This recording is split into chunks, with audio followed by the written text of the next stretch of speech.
Hello, I'm Marina Kharitonashvili from Georgia. I'm a geography teacher at Cervantes Gymnasium, AIA-GESS. As Socrates said, teachers cannot teach anybody anything. They can only make students think. And as a teacher, I encourage my students to think globally and give them informal education. I help them participate in international projects and share their views to the world. Nowadays, the most challenging plan is Sustainable Development Goals. As you know, the Sustainable Development Goals are the blueprint to achieve a better and more sustainable future of all. They address the global challenges we face, including poverty, inequality, climate change, environmental degradation, peace, and justice. Sustainable development has little meaning in the presence of large-scale hunger and poverty. Derived from the SDGs, the second is the topic we are going to discuss. I will present to you some of my students' opinion and share you some theories on how we can overcome world hunger.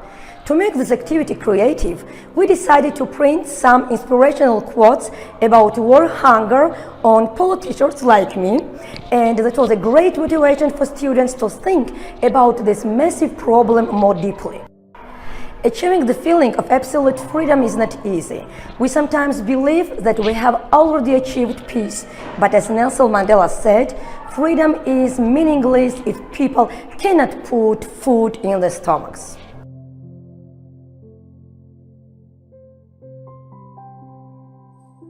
Hello, we are students from Georgia and we represent the Georgian English-Spanish School, Gymnasium AIA-GESS, and we are glad that we are participants of this global project, Sustainable Development Goals.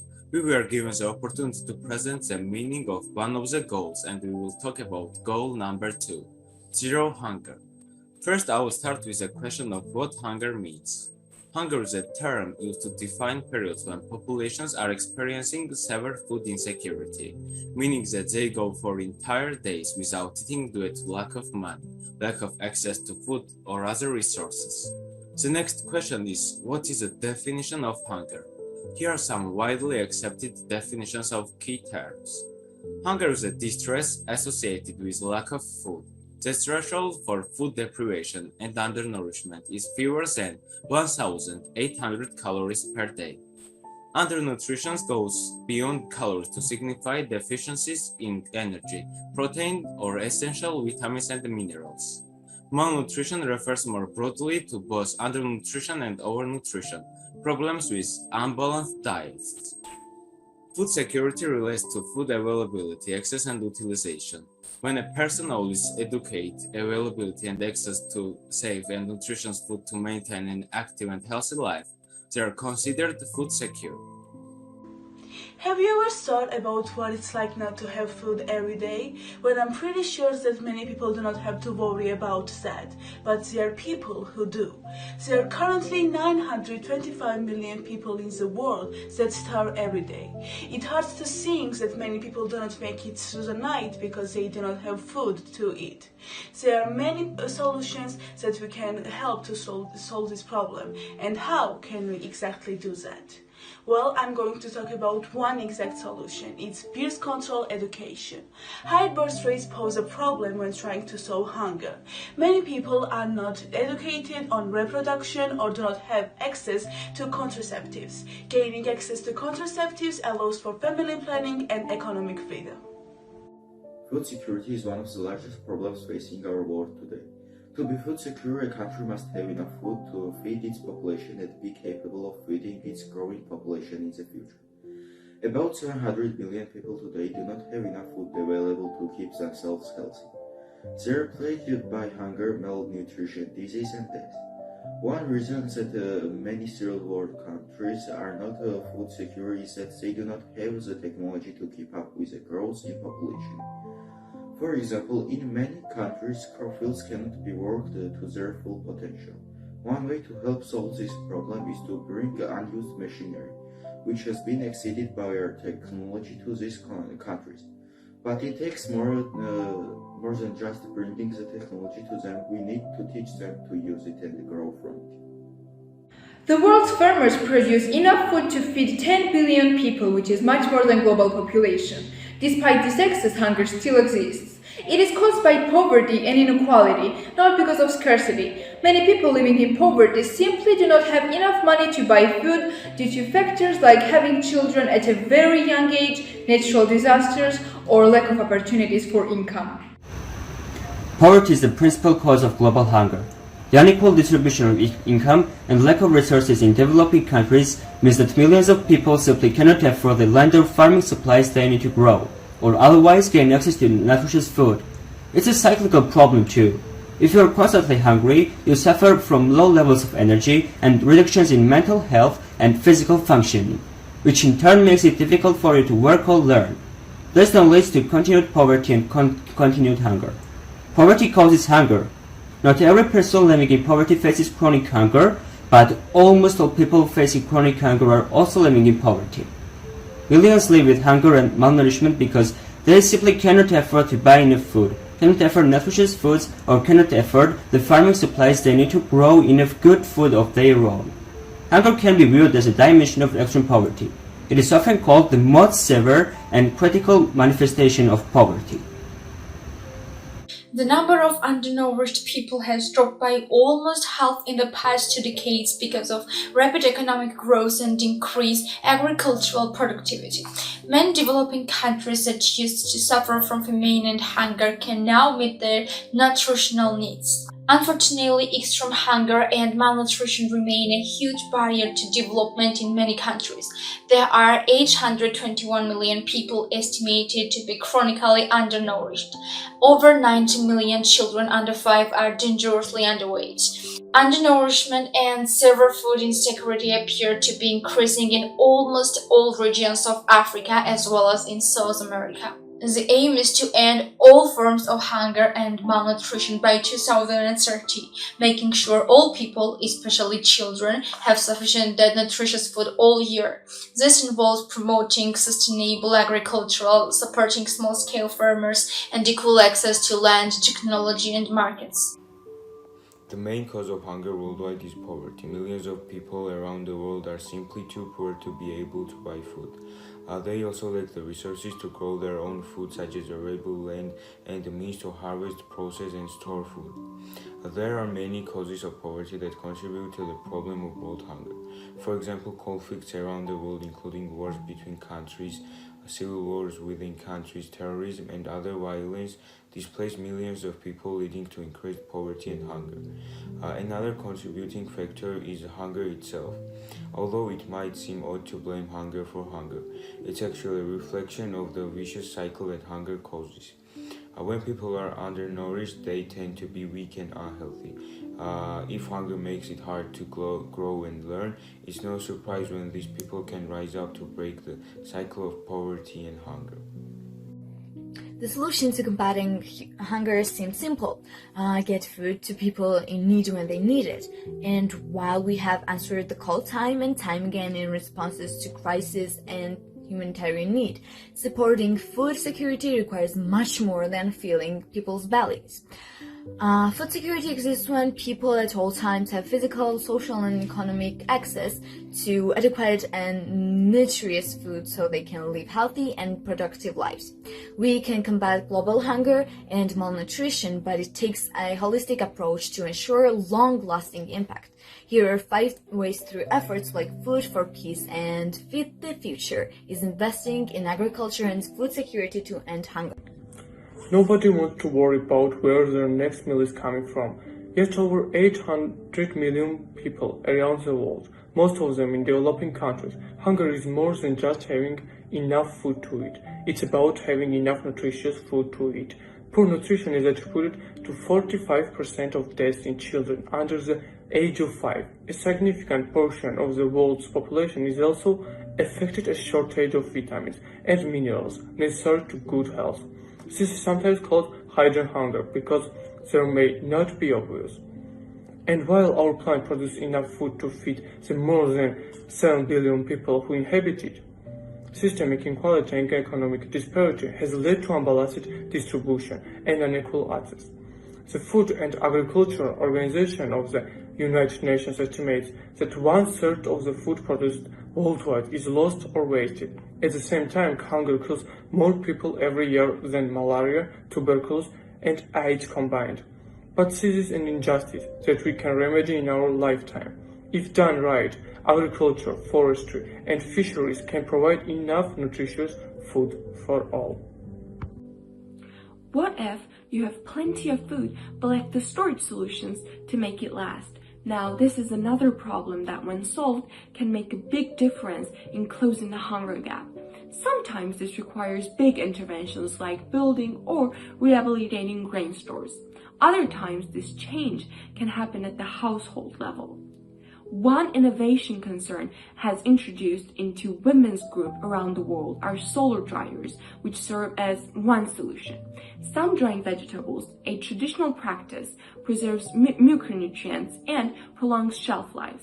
Solar dryers, which operate by exposure to sunlight, are eco-friendly devices that accelerates this process while reducing contamination and minimizing nutrient loss. World hunger has been a constant problem throughout the ages. It is a problem that should be able to be solved easily, yet there are still 1.2 billion undernourished people worldwide.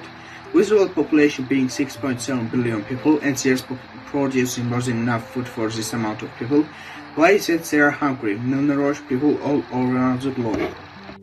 Hunger has been one of the biggest problems for ages. Meanwhile, more and more food are wasted every day. Food waste is a specific piece of food loss. Food waste includes the half-eaten meal left on a plate of a restaurant or food crumbs from preparing a meal at home. We need to consider that almost 1 in 9 people on the planet are starving. Each of them could be fed on less than a quarter of food wasted in USA, UK, and Europe each year. Every problem has its solution. We all have to avoid the main causes of food waste: over-preparing, overbuying, poor planning while shopping. These small but important steps will lead us to our goal, world with zero hunger. We just have to remember, a quarter of food wasted in the developed world could feed the developing world. Food is central to human well-being. It provides the body with nourishment, offers livelihoods that lift people out of poverty, and brings communities together. Also, food is a basic human need. Too many people are trapped in a cycle of hunger by forces beyond their immediate control, like poverty, disaster, conflict, and inequality.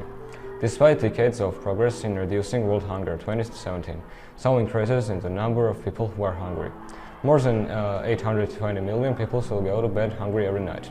That's 1 in every 9 people who don't have the food they need to live a healthy, productive life. The World Health Organization considers this to be the single greatest threat to global health. Hunger is cyclical and generational. It inhibits people's ability to work and learn to their fullest potential, which can curb their future and trap them and their families in more poverty and more hunger.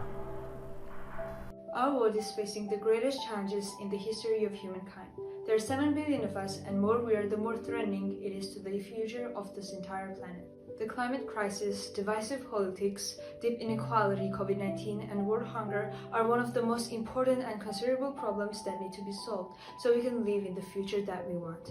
To achieve this, first of all, us humans should all come together and learn how to respect each other, and with integrity it will be much more easier to solve these problems. Creators all around the globe are using unity to tell their stories and build tools that will have meaningful impact on society and on the planet. With cooperation, we can start caring about the environment, give each other a helping hand, resolve inequality, defeat COVID-19, and live in a free and desirable world. Part of the population of Georgia is literally starving. This fact is confirmed by the UN data. Georgia, along with the states on the world hunger map, has found itself in a leading position, where people do not have a full ration, a means of elementary nutrition. The most alarming thing is that families in Georgia live in extreme poverty, where young children grow up. Alarming statistics have deteriorated dramatically in recent years, and the number of people starving has doubled. Too many children still suffer and die because they don't get enough good food to eat. 1 out of every 13 children born in sub-Saharan Africa will die before their 5th birthday because of poor nutrition. The world produces enough food to feed everyone in it, yet child hunger persists. The number of people who suffer from hunger has slowly increased over the past 3 years, and today 1 in 9 people all over the world goes hungry. Despite global progress in reducing child mortality, 5.4 million children under age 5 died in 2017, and half of these deaths were due to factors related to poor nutrition. Responding to forced migration. Forced migration brought on by a conflict is a key cause of hunger. Refugees and IDPs are some of the most vulnerable groups when it comes to hunger, as are their host communities. Much of the work to stop conflict needs to take place on the government and policy level, but one way concern can help is through programs that facilitate new ways to generate income. For example, Syrian refugee women and their Lebanese counterparts in host communities have been learning to make staples like cheese and yogurt and how to sell them at market for a profit. For those refugee women who wish to return to Syria, this will also be an essential skill to have as the country rebuilds its infrastructure after a procreated conflict. In the developed countries, we are so lucky to have the opportunity to enjoy food. We have clean water on tap, meant to buy food, and electricity and gas to cook it safely. We will not go hungry. Some of food will be thrown away at the end of the day, all the while millions of people around the world are starving. Adults and children dying because they can't find a morsel of nutrients to keep their body alive for one more day. Every 3.6 seconds someone dies from starvation. Right now someone is dying from starvation. Right now a child will be dying from starvation. Hello, I'm the 10th grade student from school AIA-GESS, and today I want to talk about the statistics of world hunger. 30 million people a year die of hunger. After decades of steady decline, the number of people who suffer from hunger began to slowly increase again in 2050. Current estimations show that about 690 million people are hungry. According to the World Food Programme, 135 million people suffer from hunger because of man-made conflicts or climate change. The COVID-19 pandemic has also affected the number of hungry people in the world. There are hundreds of theories on how we can solve this huge problem. Some of them are effective and others not. But one thing is certain, and that is that we must do something. Once I saw a very significant quote on the site of UNESCO and I immediately fell in love with it. Education is an empowering right and one of the most powerful tools by which children and adults can lift themselves out of poverty and participate fully in society. That's why I believe that education is the most powerful weapon against poverty and hunger. It is especially powerful in underdeveloped countries. Education means better opportunities and more access to income and food. In the past 10 years, the world population exceeded 6 billion people, with most of the growth occurring in the poorest, least developed countries in the world. The rapidly increasing population and the quickly declining amount of land are relative, and the rate at which hunger is increasing rises with all each passing year. We cannot afford to continue to expand our world population at such an alarming rate, for already we are suffering with the consequences. Hunger has been a problem for our world for over thousands of years, but now that we have all the technology and knowledge to stamp it out, our time is running short. Naturally, educational problems are not commonly seen as connected with hunger. Nevertheless, education is a factor that plays a significant role in defeating hunger and poverty. Education is a powerful tool which helps raising awareness of the problem in developed countries and contributes to finding solutions in areas where hunger and malnutrition exist. In my country, Georgia, 1 out of 5 children are hungry and 1 out of 10 citizens are living in poverty. Oftentimes, mothers and fathers have to choose between buying food, paying for medical care, childcare, or other monthly bills. Hunger is not limited only to certain people. Children and adults of all ages are susceptible to anxiety and fear of being without food. However, with help, we can effectively fight the scourge of hunger. Thank you very much.